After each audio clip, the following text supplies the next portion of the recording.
right.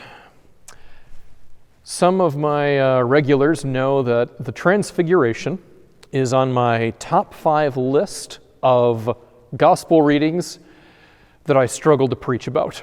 It's always been a challenge, but today is going to be different, because today we're going to use the Transfiguration as an excuse to talk about miracles, and I can talk about miracles all day and all night. So step 1 is, I got my whiteboard out. Haven't used this thing in a little while. It's always good to dust off the cobwebs.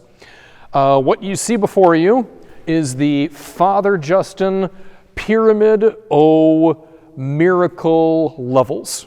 That's hardly official church teaching. This is simply a visual aid to get the order of miracles in our heads, hopefully in a helpful way. So, at the top of the pyramid, tier 1 are things that defy the laws of space and time and must certainly involve the divine. So we're talking the Transfiguration. We're talking about Jesus coming to St. Thomas with holes in his hands and his side. We're talking about the glory of God appearing before your very self in the sky. This is when God is undeniably before your very eyes. Tier 2 involves things that defy the laws of space and time as we know them, and at least force us to reconsider our understanding of the universe. This is when the sun dances in the sky. Bonus points, by the way, for anyone that knows the event that's in reference to. I would also put in this category Lazarus rising from the dead, because that is a contradiction to the laws of space and time as we know them. People should not be able to do that. Moving on to tier 3. Something sincerely odd or strange which cannot easily be explained without a spiritual component. So this would involve the Eucharist turning into literal flesh and blood in front of multiple witnesses. I'm talking about saints' bodies that don't decompose decades or even centuries after their death. Or consider the stigmata of Padre Pio or anyone else that had the stigmata. Tier 4 involves things that are obviously miraculous to people of faith, but which may also have a possible rational explanation as well. Consider someone in wartime that escapes death by random chance 11 times over. Or consider having terminal cancer that just goes away in the middle of the night. A doctor may not be willing to call that a miracle. People who have terminal cancer and then lose the terminal cancer will very likely call that a miracle. Tier 5 is a life-changing personal experience. This would be a near-death experience, having a vision, or perhaps a psychic-like connection with another human being. And finally, the lowest tier, tier 6, powerful life-changing moments that occur in daily life. It is when just the right person in just the right moment says just the right thing to you. So there we have it. And here is the essential detail you need to understand. So if you're the sort of person that can only remember one sentence per Sunday, this is it. Miracles are one-of-a-kind experiences that bring you closer to God's love. Miracles are one-of-a-kind experiences that bring you closer to God's love. The question of how possible or impossible that event is with respect to science is not relevant. Miracles happen in ordinary moments of daily life all the time. These big, flashy miracles they're only superior to the other ones in that they bring many people closer to God's love, or they bring someone closer to God's love with greater force and power. Again, like the Transfiguration. And the relationship that's at work here is pretty obvious. If God is out there somewhere, and if he does in fact care about us, miracles happen.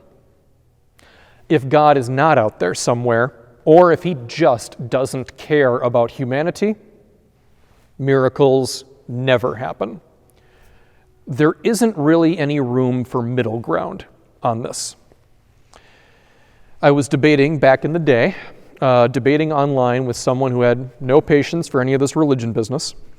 And at one point I asked him, okay, given the way you see the world, what about miracles? And not about the ones that are easily disproven, not the ones that are obviously faked because people are looking for attention, ignoring all of that. How do you account for all of the weird stuff that happens to people all the time?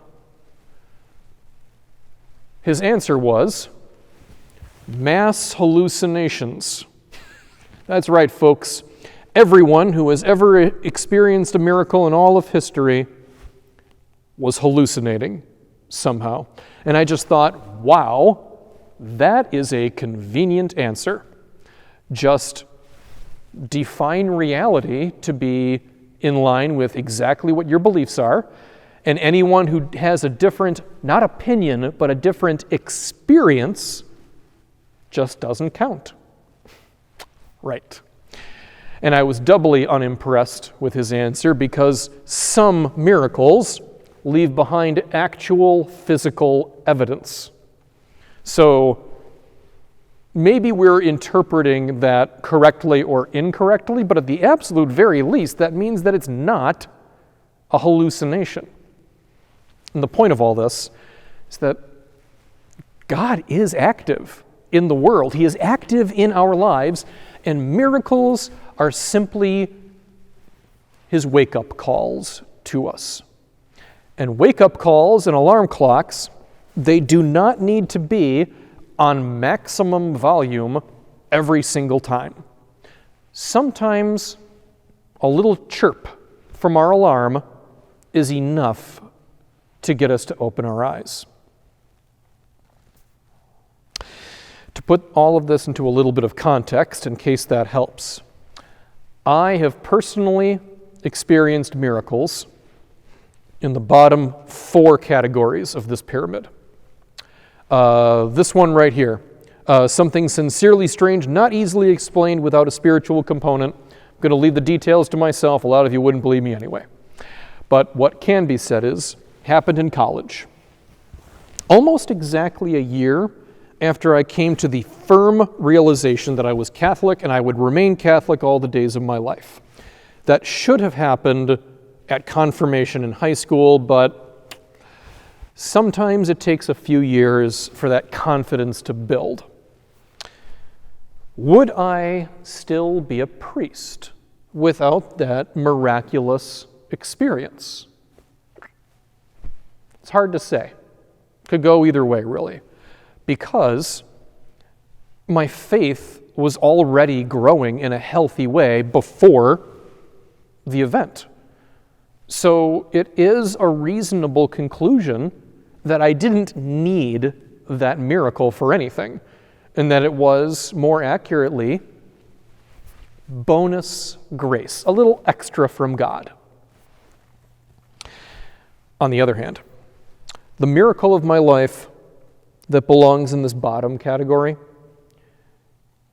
I have every reason to believe that without that one, that I would not be a priest today and that my life would be pretty sad overall. It was high school, and I was ready to give up on a part of myself. I had a lot of negative voices in my life that were just battering down on me, and I was ready to give in. You know, it was one of those situations where you're just ready to shout, Okay, you all win. Stop yelling at me. So in that moment, that general period of spiritual weakness, something happened. Just the right person, just the right moment, sat down next to me. We don't have time to explain the hows and whys of exactly why that conversation was so ridiculously unlikely to happen in the first place. I know I'm glossing over details. The point, though, is that person gave me a spiritual boost that I desperately needed to overcome the evils of that particular moment. God gave me a little chirp of a wake-up call. He gave me a little poke in the right direction, and it absolutely was the right direction. And there was absolutely nothing about that conversation which was a hallucination. We all know a lot of people struggle with believing in miracles. If we took a worldwide poll, it wouldn't be surprising if less than 1% of the world's population believed in this top tier of miracles. What percent of people believe in these other categories? Who knows? Maybe some of you out there believe in the entire pyramid with me. That'd be awesome, hopefully. And furthermore, there is very little anyone can say that will change the way you see this stuff. If you have faith for the bottom third of the pyramid, well, that's what you have room for. But regardless of those sorts of details, know that miracles are just wake-up calls from God. They are ways for Him to invite us to reconsider His tremendous love and fidelity for us. Sometimes He does that in big ways, again, like the Transfiguration. But at other times, He does that in little ways. Sometimes your wake-up call is a truly odd thing that can't easily be explained without God. Sometimes it is as simple as just the right words from your best friend when you need him the most. All of these miracles, all these different tiers of miracles serve the same purpose, bolstering our faith in God's love for us. And these miracles are all around you if you're willing to see them for what they are.